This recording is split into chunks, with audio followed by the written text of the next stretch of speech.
A woman who lived on a small Australian island disappeared mysteriously before she met her parents. The police were quickly called in. They began to unravel a very strange tangle of clues and traces.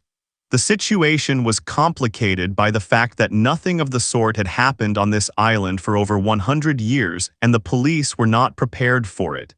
In the end, they managed to uncover an unexpected truth, but that raised more questions. Janelle Patton was born on June 30, 1972 in Sydney, Australia. She was the only child in the family, and her parents gave her all their attention and love. From childhood, she was enthusiastic about music. She played the piano and clarinet and was a member of the school music group.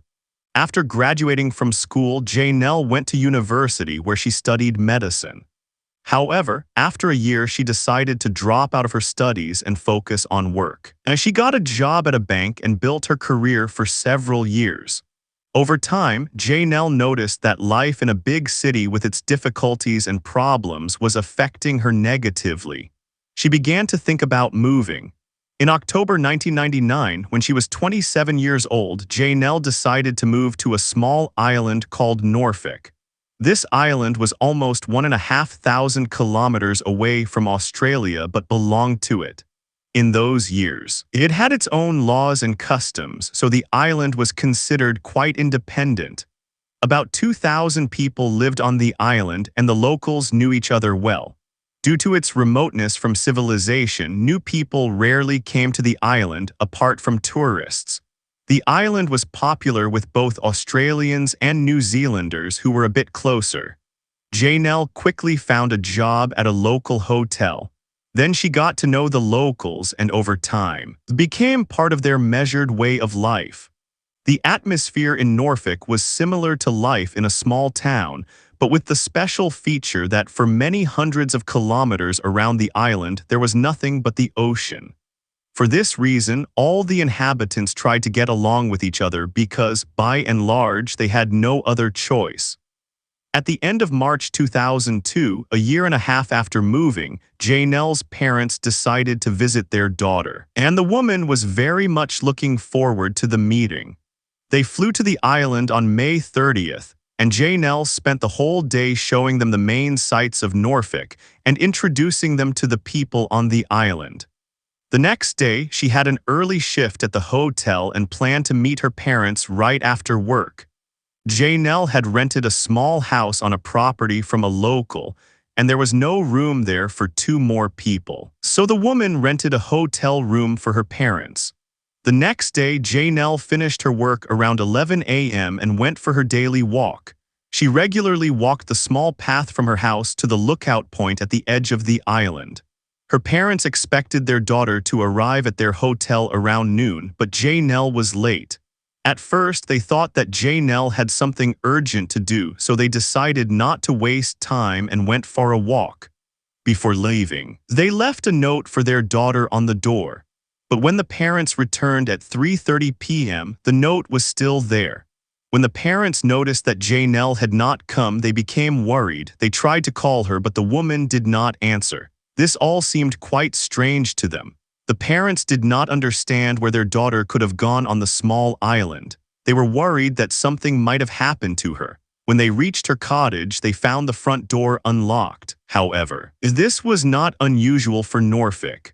The locals rarely locked their doors as there was virtually no crime on the island. Inside the house, there was neither Janelle herself nor any indication that something might have happened to her. Her car was also parked nearby. While the parents were at the house, one of their daughter's friends came by. They said they had been unable to reach Janelle all day, and the woman suggested that they should search the route that Janelle walked almost every day. The 3 of them searched the entire route, but she was not to be found there either. The parents then returned to their hotel and told the manager what had happened. He called several people and asked them if they had seen Janelle, but this was also unsuccessful. By this time, it was already 8 p.m. Janelle's parents decided to call the police. They told the police that they had not been able to find their daughter all day, whereupon the officers invited them to the station. There they learned that just an hour before their call, a New Zealand tourist had discovered a body near the waterfall. She had noticed some kind of large black bag and went closer, where she saw that human hands were visible under the bag. The police arrived at the scene and found the body of a woman. It had several visible injuries and her clothing was partially missing. When Janelle's parents went to the police, the officers had just begun investigating the crime scene and therefore immediately suspected that the dead woman could be their daughter. The investigators decided to call Janelle's neighbor, from whom she had rented a cottage, to identify her and spare her parents such an ordeal. The woman arrived at the crime scene and immediately confirmed that the deceased was indeed Janelle. The police officers handed over the body to the medical examiners, but even after a visual inspection, it was clear to them that it was most likely a murder. The island's inhabitants were shocked by this news. The last murder on the island had occurred in 1993, and less serious crimes were very rare. The local police hardly ever dealt with anything more serious than fights and domestic disputes, but now they had to find the murderer. For this reason, they immediately asked Australian investigators for help, who flew to the island. The medical examiners found 64 injuries on the victim's body, including abrasions and cuts that came from a sharp object like glass shards. To confirm this version, they found glass particles in Janelle's hair, which apparently came from a broken bottle. In addition, bruises were found on the victim's wrists, as if someone had held her by the hands. However, the experts suspected that the victim was held down while being injured. This suggests that there had been more than one perpetrator. Besides the cuts left by the glass, there were also wounds that suggested a knife. The medical examiners found microscopic particles of green and white paint on Janelle's body. They were also on her clothing and in her hair. According to the experts, the paint could have transferred from the perpetrator and his car directly onto the victim's body. For example, when he was disposing of the body. The experts could not find any signs of abuse, although the partially missing clothing suggested such a motive. However, they were able to find foreign DNA on the victim's body, which came from an unknown woman. To make matters worse, a short but very heavy rain shower fell on the island around 3:30 p.m., which would have washed away important evidence such as boot prints, blood, and other biological samples. However, thanks to the rain, it was possible to determine that the perpetrator had hidden the victim's body before the rain started. There were puddles on the black oilcloth, which means that Janelle had been lying there for at least 3 hours before she was found. While the experts were trying to find evidence, the police began to reconstruct the chronology of the last hours of the victim's life. They found out that the woman went to the store after work and then drove home. At the same time, the homeowner arrived there and saw Janelle on her daily walk. About 10 minutes later, another resident drove down the road in a car and saw Janelle there. The next witness, who lived almost at the end of the path, also spotted the woman. This time, she was standing next to a white car talking to the driver. According to the witness, she had the impression that there were 2 men in the car, but she admitted that he could have been alone as well. 5 minutes later, 2 witnesses who lived near the road heard something in the distance that sounded like a baby crying. Another man heard a scream, but when he went outside to see what was wrong, the sounds had stopped. So the police determined that the victim was attacked around 11:45 a.m., just half an hour after the end of her work shift. Since they had not received any solid clues, they decided to send the black cloth in which Janelle was wrapped to the mainland for examination with modern equipment. A short time later, they received the results. The experts found 10 different fingerprints on it, but they were all partially smudged. Nevertheless, the investigators decided to find a match. They created a list of all the people who were on the island on the day of the murder and got more than 2,700 names, including locals and tourists. The police asked everyone between the ages of 15 and 70 to voluntarily provide their fingerprints and DNA samples, but only half of them agreed. Among the 1,300 prints, the experts could not find a single match. The investigators then decided to search for possible suspects in Janelle's circle of acquaintances, for which her diary was a great help. The woman wrote regularly about the events on the island and the relationships between its inhabitants. While reviewing the diary, the police came across a lot of interesting things. It turned out that Janelle had a rather tense relationship with one of her female friends. When she first came to the island, this woman helped her find temporary accommodation in an acquaintance's house, but Janelle did not stay there long because they apparently had some kind of argument. But even after she had moved in, the man behaved suspiciously. Several witnesses testified that he had once threatened Janelle in the middle of the street. The police also found out that after the body was found, he asked his friend to say that he had spent the day with him, although this was not true.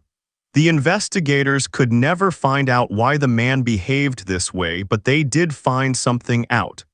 Apparently, he was having a secret affair with a female friend who had a husband and children. Janelle had mentioned this in her diary, and perhaps the man did not like that she found out about their relationship. Regardless, they both gave their fingerprints, which did not match the samples on the black bag. The police also searched their homes and cars, but could not find any traces.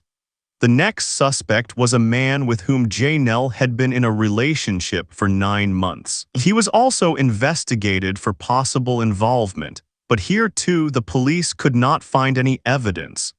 In addition, several other people with whom Janelle had a tense relationship were mentioned in the diary. However, they were all willing to give their fingerprints and their DNA.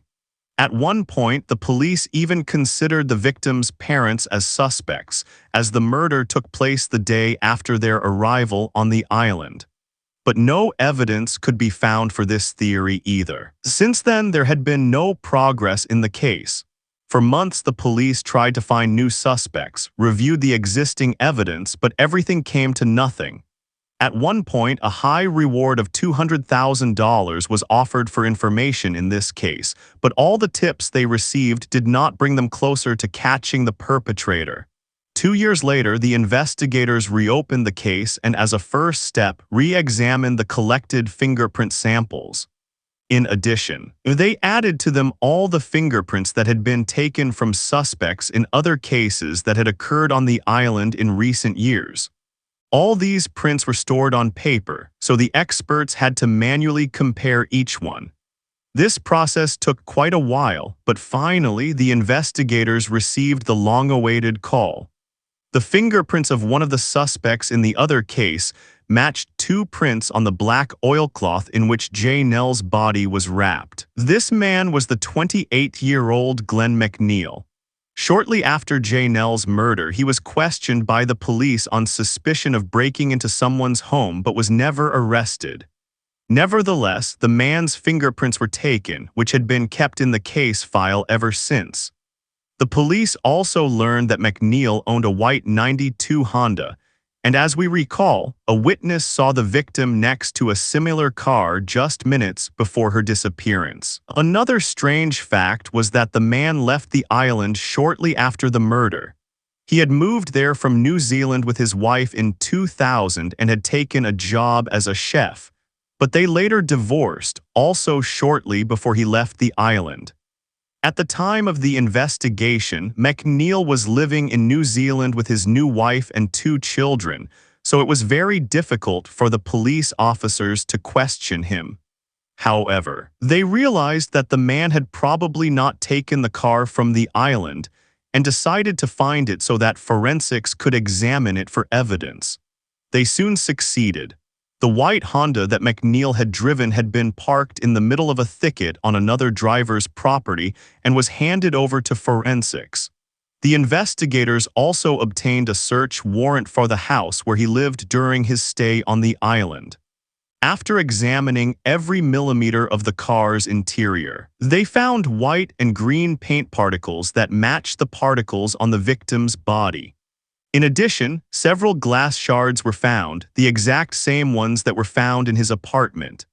The investigators brought in an expert who determined that these samples, as well as the shards from the victim's clothing, not only matched 100% but were also smelted at the same time for the same type of product.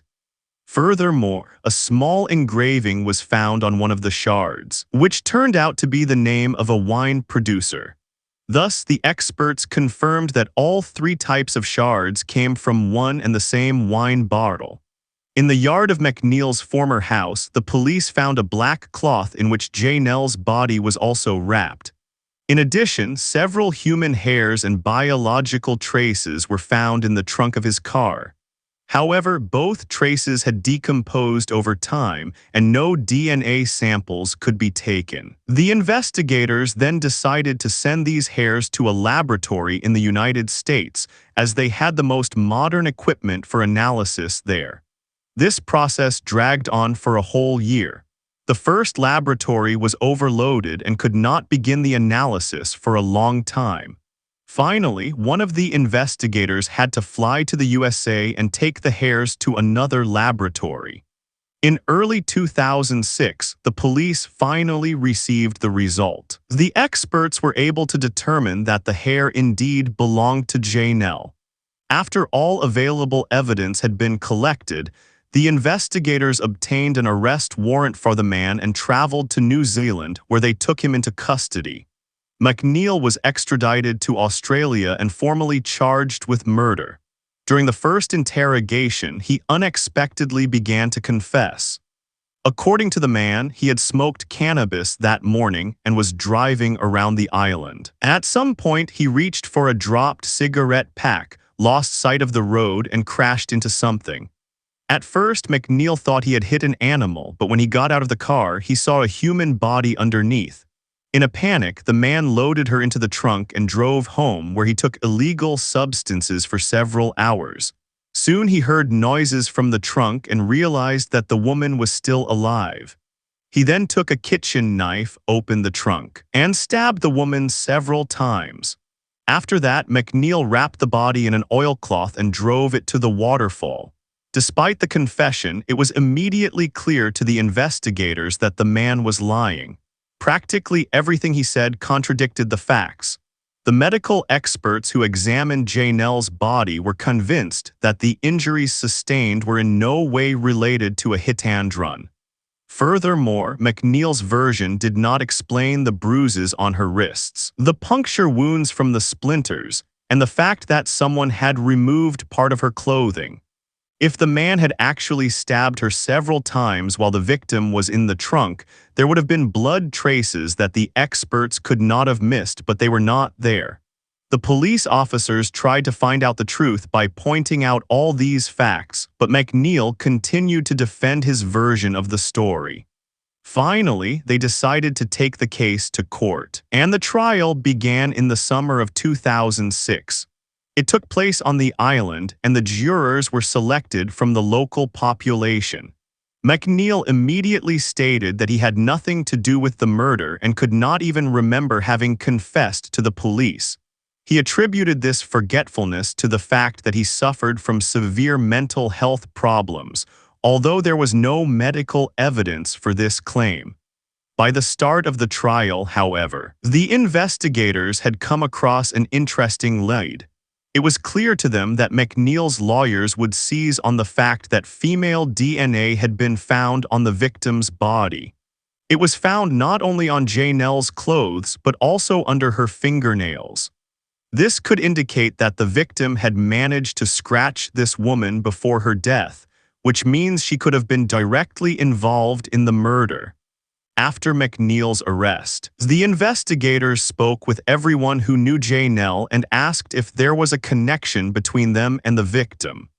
One of her friends remembered that just 2 or 3 weeks before her death, Janelle had asked her if she knew a woman named Alicia and her husband, Glenn McNeil. She replied that she did not know them personally but had seen them, whereupon Janelle changed the subject. The same friend said she had been working at the hotel on the day of the murder and at some point saw Alicia on the street. The woman was covered in something red and she asked her if she was okay. Alicia was obviously troubled by something, but she replied that it was just paint and walked away. For some reason, however, the witness did not think it necessary to inform the police. She simply saw no connection to Janelle's murder and only remembered it when the police asked about McNeil and his wife. Alicia was summoned as a witness and testified that she had nothing to do with the murder. Remarkably, this friend of the victim later changed her testimony and stated that a certain six-member religious sect was behind the murder. This was a big surprise for the investigators, and all previous statements were automatically called into question. McNeil himself continued to deny any involvement in the murder and insisted that he could not remember his confession at all. Nevertheless, based on the evidence presented, the jury found him guilty, and on March 9, 2007, the man was sentenced to 24 years in prison. Despite the conclusion of the trial, many people continued to doubt McNeil's guilt. According to the most popular version, which is based on witness testimony and injuries, the man may not have acted alone. Either he committed the murder together with another person or he helped another person dispose of the body. A few years after the end of the trial, McNeil suddenly announced that he actually knew who had killed Janelle. It was a man who had sold him illegal substances. According to McNeil's new story, he was in his house that morning when this man suddenly came to him with his wife. He said he had a human body and demanded that McNeil get rid of it or he would do something to him and his wife. Frightened, he complied with this demand. The man dragged the body, wrapped it in oilcloth and took it to the waterfall. He added that he had used medical gloves, but the investigators noticed an inconsistency. There were several of his prints on the oilcloth which would not have been there if gloves had been used. In addition, the man stated that he had buried the gloves in his garden after the crime, and the police searched the entire property but found no gloves. At the same time, McNeil named the man who allegedly killed Janelle and who is indeed suspected of selling illegal substances. In addition, the police inquired about McNeil's phone records and found that he called the man regularly. However, this could just mean that McNeil simply bought the goods from him. In the following years, various other theories about the case emerged, all of which were highly dubious and contradictory. For example, some media even put forward the version that Janelle was a secret police informant, which could be the real motive for the murder. However, no serious evidence was ever found for this or any other theories. On February 1, 2024, McNeil was released from custody early and deported to New Zealand. There he was supposed to be under observation for a while as his parole period ran out, but in reality, he was already a free man. Even after all these years, he sticks to the story that others committed the murder. Perhaps one day he will change his story again and we will learn the whole truth. Until then, many questions will remain open in this case. Thank you for watching and take care of yourself.